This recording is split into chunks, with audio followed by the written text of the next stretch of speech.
Imagine a time when kings and queens lived in grand palaces, surrounded by wealth and splendor. Picture ballrooms filled with elegantly dressed nobles, sparkling with the light of crystal chandeliers. This was the world of European royalty in the 19th century, when monarchs enjoyed unparalleled luxury, even as the world around them began to change rapidly. The 19th century was a period of great transformation. The Industrial Revolution changed how people lived and worked. Science was making discoveries, and ideas about democracy and equality were spreading. Despite these changes, European monarchs continued to live in luxury, maintaining traditions that had been passed down for generations. From the magnificent Buckingham Palace in London to the majestic Winter Palace in St. Petersburg, the lives of the royals were filled with lavish parties, elegant fashions, and elaborate ceremonies. But life for these monarchs wasn't all about luxury. They had to navigate complex political situations, deal with personal tragedies, and respond to the changing tides of public opinion. Queen Victoria of the United Kingdom, Emperor Franz Joseph I of Austria, and Tsar Nicholas II of Russia were not just figures of immense wealth and power. They were also human beings with their struggles and stories. The palaces of Europe were architectural marvels, designed to reflect the immense power and wealth of their royal occupants. Among the most famous was Buckingham Palace in London, the official residence of the British monarch. Originally a large townhouse built for the Duke of Buckingham in 1703, it was acquired by King George III in 1761 and expanded into a palace by Queen Victoria in the mid-19th century. Its grand staterooms, adorned with priceless artworks and elaborate furnishings, were the setting for state banquets and official ceremonies. Across the English Channel, the Palace of Versailles stood as a symbol of absolute monarchy in France. Though its origins date back to the 17th century, it remained a center of royal power until the French Revolution. The Hall of Mirrors, with its 357 mirrors reflecting the grandeur of the Sun King's court, epitomized the extravagance of Louis XIV's reign. In Russia, the Winter Palace in St. Petersburg was the imperial residence of the Romanov dynasty. Empress Catherine the Great expanded and embellished the palace, filling it with an unparalleled collection of art and creating the Hermitage Museum. The opulent ballrooms and gilded chambers of the Winter Palace were the backdrop for the lavish entertainments that marked the height of Russian aristocracy. Life within the palaces was governed by a strict and elaborate protocol. Queen Victoria of the United Kingdom, who reigned from 1837 to 1901, was known for a rigorous daily schedule. Her day began with correspondence and meetings with her ministers, followed by public engagements and private audiences. Afternoons were often spent in the company of her family or attending to state papers, while evenings were reserved for formal dinners and receptions. In Austria, Emperor Franz Joseph I, who ruled from 1848 to 1916, maintained a disciplined routine. He rose early, beginning his day with a simple breakfast before attending to state matters in his study. Despite the demands of his position, he made time for daily walks and personal reflections, embodying the austere and diligent character of the Habsburg dynasty.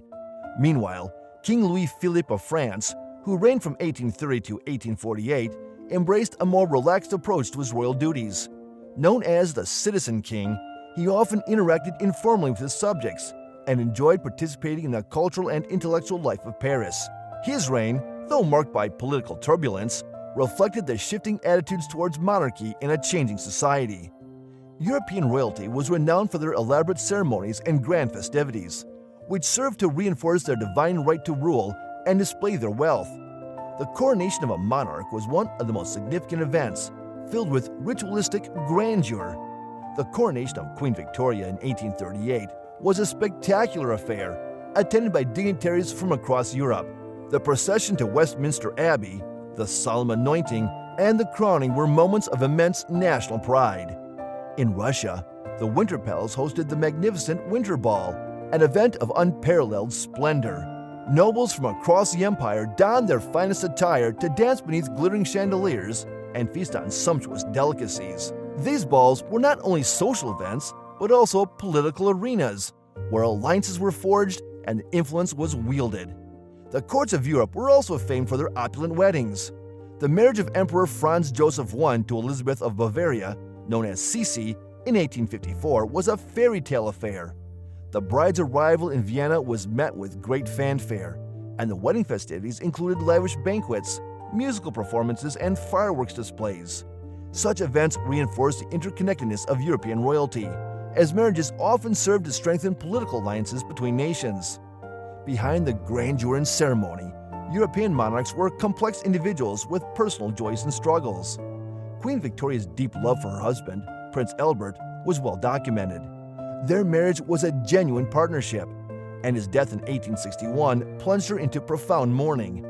Victoria's withdrawal from public life during her widowhood led to criticism and speculation, yet it also highlighted her human vulnerability. In contrast, Tsar Nicholas II of Russia and his wife Alexandra faced immense challenges during their reign. The last Romanovs struggled with political instability and personal tragedy, including the hemophilia that afflicted their son Alexei. Their reliance on the mystic Rasputin to heal Alexei further alienated them from the Russian nobility and continued to their downfall during the Russian Revolution. King Ludwig II of Bavaria, known as the Mad King, was a tragic figure whose reign was marked by eccentricity and artistic passion. His obsession with building fantastical castles, such as Neuschwanstein, drained the state treasury and led to his deposition. Ludwig's mysterious death in 1886 remains a subject of intrigue and speculation. Throughout European history, monarchy has been a dominant form of government, particularly during the Middle Ages. During this time, monarchies were the norm, occasionally challenged by communalism, as seen in the maritime republics like Venice and Genoa, and the Swiss Confederacy. Monarchs wielded significant power, often ruling by divine right, which they claimed granted them authority directly from God. Throughout the Middle Ages, monarchies were the heart and soul of European governance. Kings and queens ruled vast territories with iron fists and golden crowns. Their reigns symbolized stability and tradition in a world of constant change. Yet even in this age of royalty, pockets of communal governments emerged, particularly in the maritime republics of Venice and Genoa, and the unique Swiss Confederacy, offering glimpses of a different kind of rule. The dawn of the early modern period between 1500 and 1800 brought the winds of change. The Enlightenment sparked new ideas, with thinkers advocating for republicanism and democratic principles. Despite these revolutionary ideas, monarchies held their ground, reigning supreme until the tumultuous end of the 19th century. The aftermath of World War I, however, saw the old guard crumble as many monarchies fell, giving way to new forms of governance. Fast forward to 2024, and 12 sovereign monarchies still stand in Europe, each a testament to a unique and storied past. These monarchies are categorized into kingdoms, principalities, a grand duchy, and a theocratic elective monarchy. Denmark, one of the world's oldest monarchies, boasts a lineage that stretches back over 1,000 years. Norway, having re-established its monarchy in 1905 after breaking away from Sweden, carries on its royal traditions with pride. Sweden, known for its ceremonial yet impactful monarchy, continues to serve its people faithfully. The United Kingdom, with its globally recognized monarchy, remains a symbol of tradition and continuity. Spain, restored to monarchy in 1975, serves as a unifying force after decades of dictatorship. The Netherlands, with its popular and influential royal family, plays a vital constitutional role, while Belgium, established in 1831, bridges its diverse linguistic communities through its monarchy. Andorra presents a unique co-principality, governed jointly by the President of France and the Bishop of Urgell. Liechtenstein, though small, wields significant influence through its royal family, while Monaco's glamorous reputation is matched by the central role of its royals in its identity.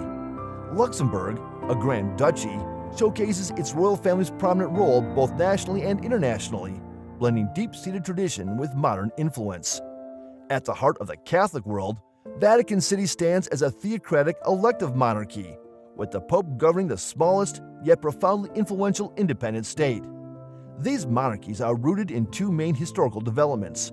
Denmark, Norway, Sweden, the UK, Spain, and Andorra are direct successors to pre-modern monarchies, carrying forward centuries-old legacies. Meanwhile, Liechtenstein, the Netherlands, Belgium, and Luxembourg emerged or gained independence during the Napoleonic Wars, adapting to the modern era. Vatican City was officially recognized as a sovereign state in 1929. Most of these monarchies follow hereditary lines, except for the elective monarchies of Vatican City and Andorra. Today, constitutional monarchies dominate, where kings and queens serve more as symbols of unity and tradition, with real political power resting in elected bodies. Exceptions include the influential princes of Liechtenstein and Monaco, and Vatican City's absolute monarchy. Despite their ceremonial roles, monarchies continue to captivate the public. While there are small republican movements in some countries, no major campaigns currently aim to abolish these 12 monarchies. 6 of them, including Belgium, Denmark, Luxembourg, the Netherlands, Spain, and Sweden, are members of the European Union, balancing tradition with modernity. At the start of the 20th century, republicanism was rare in Europe, with only France, Switzerland, and San Marino adopting this form of government. The fall of monarchies accelerated after World War I, leading to a predominantly republican Europe by the 21st century. Malta was the last European state to transition from monarchy to republic, doing so in December 1974. The idea of kingship in Europe has its roots in the tribal systems of prehistoric times. These early forms of leadership eventually evolved into the monarchies that would shape the continent's history. The Minoan civilization, which flourished from around 3200 to 1400 BCE, and the Mycenaean civilization from 1600 to 1100 BCE provide the earliest examples of structured monarchies in proto-historic Greece. In 1952, the decipherment of the Linear B script opened a window into the Mycenaean society, revealing a complex system where kings, known as monarchs, acted as leaders of palace economies, overseeing the management of resources, labor, and trade. However, the collapse of the Mycenaean civilization around 1100 BCE led to the Greek Dark Ages, a period lasting until approximately 750 BCE. During this time, the role of kings shifted from centralized palace rulers to influential landowners and military leaders, known as basileis. These gentlemen farmers wielded significant power within their local communities. As Europe moved into the Archaic period, 750 to 500 BCE, kingship faced challenges from emerging republican forms of government. In many Greek city-states, or polis, monarchies were replaced by systems where power was distributed among elected leaders, leading to the rise of aristocracies, oligarchies, and eventually democracies. Athens, with its famed democracy, and Sparta, with its unique blend of monarchy, aristocracy, and democracy, are prime examples of this political evolution. The constant power struggles between dominant city-states like Athens and Sparta weakened them both, especially during the Peloponnesian War. This turmoil paved the way for the rise of Macedon, where King Philip II unified the Greek polis under his rule in 338 BCE, marking the end of the era of free city-states. Following the conquests of Alexander the Great, the Hellenistic period saw numerous successors, or diadochi, vying for control. This era of monarchies coexisted with the expanding Roman Republic, which gradually conquered Italy and defeated rival powers like Carthage in the Punic Wars. The Roman Republic's transition into the Roman Empire began with Augustus in 27 BCE. Although Augustus claimed to be first among equals, he effectively established a monarchy that would dominate the Mediterranean world. This system evolved further under Diocletian in 284 CE, who solidified imperial authority. The medieval period in Europe saw the fragmentation of Western Roman Empire into various barbarian kingdoms. The Frankish kingdom grew into the Carolingian Empire, while Anglo-Saxon England unified into a single kingdom by the 10th century.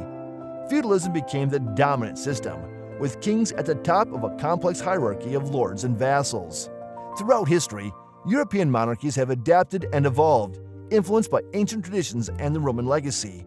From the early tribal kingships to the sophisticated monarchies of the medieval period, these institutions have left an indelible mark on the continent's political landscape, shaping the course of European history.